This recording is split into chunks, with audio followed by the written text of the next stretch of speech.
தமிழ், தெலுங்கு, ஹிந்தி, மலையாளம் மற்றும் கன்னட மொழிகளில் நடிகை ஸ்ரீதேவிக்கு இணையான புகழோடு வலம் வந்த மூத்த நடிகை தான் மாதவி. தனது 14வது வயதிலேயே திரைத்துறையில் அறிமுகமாகி வெகு சில ஆண்டுகள் மட்டுமே நாயகியா பயணித்தாலும் புகழின் உச்சியில் இருக்கும் காலத்திலேயே சினிமாவை விட்டு விலகிய நடிகை தான் மாதவி. இவர் திரைத்துறைக்கு வருவதற்கு முன்பாகவே பல மேடைகளில் தனது பரதநாட்டிய கலையை அரங்கேற்றியவர் என்பது குறிப்பிடத்தக்கது.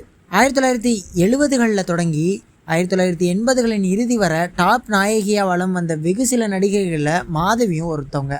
கடந்த 1976ஆம் ஆண்டு தெலுங்கு மொழியில் வெளியான ஒரு திரைப்படத்தின் மூலம் நடிகையாக அறிமுகமானவங்க மாதவி. ஹிந்தியில் கடந்த 1981ஆம் ஆண்டு பாலச்சந்தர் இயக்கத்தில் வெளியாகி மெகா ஹிட்டான கமலின் ஏக் துஜே கேலியே திரைப்படத்தின் மூலம் பாலிவுட்டில் அறிமுகமானாங்க.